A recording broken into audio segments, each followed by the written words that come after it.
నమస్తే అండి. నేను మీ doctor Shruti, consultant and fertility expert at 49 hospitals LB Nagar branch. ఇవాళ ఐవీఎఫ్ ట్రీట్మెంట్ తీసుకున్న వాళ్ళకి, వాళ్ళు అనుకున్నటువంటి రెస్పాన్స్ రాలేదు. ఐవీఎఫ్‌లో మనం ఇన్ని ఎగ్స్ వస్తాయనుకున్నాము, ఇన్ని ఎంబ్రియోస్ వస్తాయనుకున్నాము. కానీ మాకంత ఎక్స్‌పెక్టెడ్ మాకు 10 ఎగ్‌లు, 12 ఎగ్స్ వస్తాయన్నారు. కానీ వచ్చింది మూడో, నాలుగో ఇలా అన్‌ఎక్స్‌పెక్టెడ్‌గా పువర్ రెస్పాన్స్ వస్తదనమాట. సో, ఇలా అన్‌ఎక్స్‌పెక్టెడ్ పువర్ రెస్పాన్స్ రావటానికి కారణాలేంటి? సో, దీని గురించి మాట్లాడదామండి. అందరూ ఐవీఎఫ్ ప్రొసీజర్ ఎలా చేసుకున్నాం, ఎలా సక్సెస్ అవుతది ఇవన్నీ చెప్పారు. బట్ ఒకవేళ మీకు ట్రీట్మెంట్ వర్కౌట్ అవ్వలేదు సరిగ్గా, మీకు ఎక్స్‌పెక్టెడ్ చేసినంత రెస్పాన్స్ రాలేదు, అసలు ఎంబ్రియోస్ ఫార్మ్ కాలేదు. దీనికి ఏమేం కారణాలుండొచ్చు? అండ్ నెక్స్ట్ టైమ్ ఇలా అవ్వద్దు అంటే మనం ఏం చేయొచ్చు? సో, ఫస్ట్ థింగ్ ఏంటంటే అండి, ఐవీఎఫ్‌లో మెయిన్‌గా మనము డోస్ రాసేది ఒక 3 ఇంపార్టెంట్ ఫ్యాక్టర్స్ పైన. ఒకటి ఏజ్. ఏజ్ ఎంత తక్కువుంటే అంత మంచి రెస్పాన్స్ ఒస్తది. ఒక 25 ఇయర్ అమ్మాయికి వచ్చిన రెస్పాన్స్ 35లో రాదు. 40లో ఇంకా తక్కువ రెస్పాన్స్ ఒస్తది. So, age is one of the important factor. Next వచ్చేసి వెయిట్ అండి. Normal weight or thinner side ఉన్న వాళ్ళకి మంచి ఎక్స్‌పెక్టెడ్ రెస్పాన్స్ ఒస్తది. బికాజ్ ఆ డోస్ వాళ్ళ బాడీకి సరిపోతది. కొంచెం over weight or obese side ఉన్న వాళ్ళలో రెస్పాన్స్ కొంచెం పూర్ ఉండొచ్చు. సో, ఇవి 2 important factors. Next thing sperm factor అండి. స్పెర్మ్ ఫ్యాక్టర్ మనము టెస్ట్‌లో చూసుకున్నట్టయితే స్పెర్మ్ కౌంట్ బావుంది, మొటిలిటీ బావుంది, అన్నీ బావున్నాయి. బట్ మనం పికప్ రోజు యూజ్ చేసినప్పుడు స్పెర్మ్‌లో ఫ్రాగ్మెంటేషన్ ఎక్కువుండటం వల్లో, లేదా ఏదో ఒక రీజన్ వల్ల ప్రాపర్ స్పెర్మ్ మనకి దొరకకపోవచ్చు. సో, స్పెర్మ్ ఫ్యాక్టర్ హస్బెండ్ బాగా స్మోకింగ్ ఉన్నా, హస్బెండ్‌కి డయాబెటిస్ ఉన్నా, బీపీ ఉన్నా, ఇలాంటి ఏదైనా ఫ్యాక్టర్ వల్ల స్పెర్మ్ కొంచెము కౌంట్ అన్నీ తక్కువున్నా దాని కెపాసిటీ కొంచెం తగ్గిపోతదనమాట. So, abnormal sperm factors, morphology తక్కువున్నా, ఇవన్నీ మోటిలిటీ బాగా తగ్గిపోయినా, వీటి ద్వారా గూడా మనము ఎంబ్రియో ఫార్మేషన్ గాని, తర్వాత ఫెర్టిలైజేషన్ ఇవన్నీ కూడా తగ్గొచ్చనమాట. సో, ఈ 3 ఫ్యాక్టర్స్ పైన బేస్ చేసుంటది. సో, ఇప్పుడు ఫర్ ఎగ్జాంపుల్ ఒక పేషెంట్‌కి మనం ఐవీఎఫ్ స్టార్ట్ చేసాము. ఇంజెక్షన్స్ అన్నీ తీసుకుంటున్నారు. అన్నీ కరెక్ట్‌గా వెళ్తున్నాయి. బట్ స్టిల్ మనం ఎక్స్‌పెక్ట్ చేసినవి 10 ఎగ్స్ అయితే వాళ్ళకొచ్చినవి రెండో, మూడో. సో, ఇలాంటి వాటికి రీజన్ ఏమవ్వచ్చు? ఒకటి, డాక్టర్ మిమ్మల్ని కరెక్ట్‌గా అసెస్ చేసి మీ బాడీ వెయిట్‌కి, మీ ఏజ్ ప్రకారము ఏ డోస్ అండ్ మనకు 2 రకాల ఇంజెక్షన్స్ ఉంటాయండి. ఒకటి రికాంబినెంట్ ఎఫ్ఎస్‌హెచ్ అని, ఒకటి హెచ్ఎంజీ అని.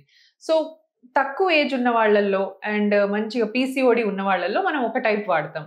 అలాగే కొంచెం ఎల్డర్లీ ఏజ్ గ్రూప్, తక్కువ ఎగ్స్ ఉన్న వాళ్ళలో ఇంకో టైప్ ఆఫ్ ఇంజెక్షన్ వాడతాం. సో, ఇలా కాకుండా మీకు డిఫరెంట్ టైప్స్ ఆఫ్ ఇంజెక్షన్స్ ఇచ్చారనుకోండి, మీకు అనుకున్నంత మంచిగా ఎగ్స్ పెరగకపోవచ్చు. అండ్ ఇంకోటి ప్రాపర్ డోసింగ్ అండి. ఆన్ ద డే 2 ఇట్‌సెల్ఫ్ మనము ఐవీఎఫ్‌కి ఇంజెక్షన్స్ మొదలు పెడతాం. సో, డే 2 రోజు ఎంతైతే డోస్ అవసరమో, ఆ హైయెస్ట్ డోస్ మనం ఇవ్వాల్సుంటది. సో, వాటెవర్ మాక్సిమం డోస్ ఉంటదో దాంతోని స్టార్ట్ చేస్తేనే ఆ ఎగ్స్ అన్నిటికి సరిపడా డోస్ దానివల్ల ఎగ్స్ అన్నీ రిక్రూట్ అవుతాయి.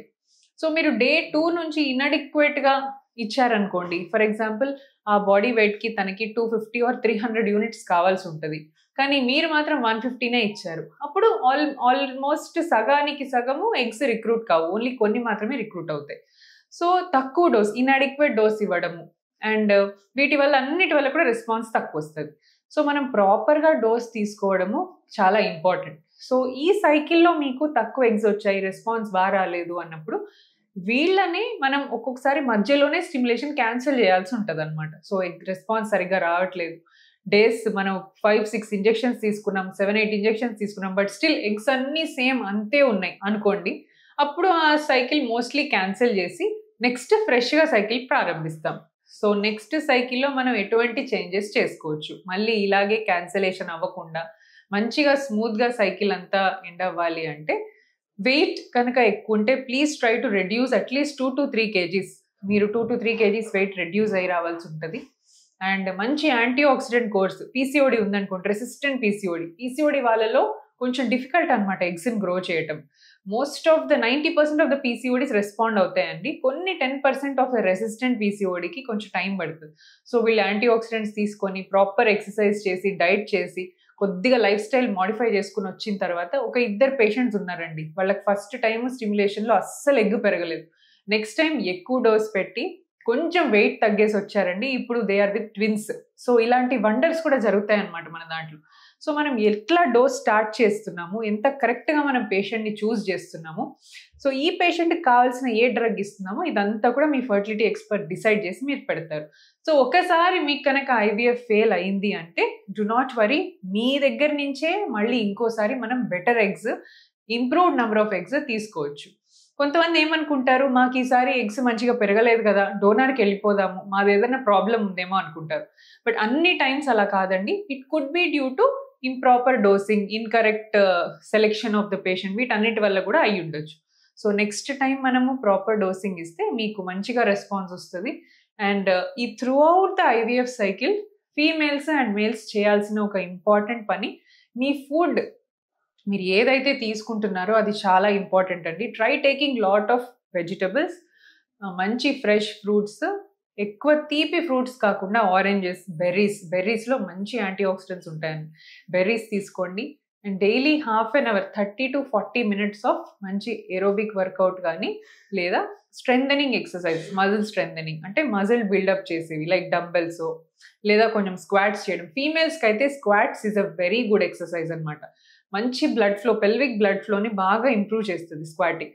సో ఇవన్నీ చేస్తూ మీరు ఇంజెక్షన్స్ తీసుకున్నట్టయితే ఈ ఇంజెక్షన్స్ మీ బ్లడ్లోకి బాగా వెళ్ళి మొత్తం సర్క్యులేట్ అయ్యి మీ ఓవరీ దాకా రీచ్ అవుతాయి అన్నమాట.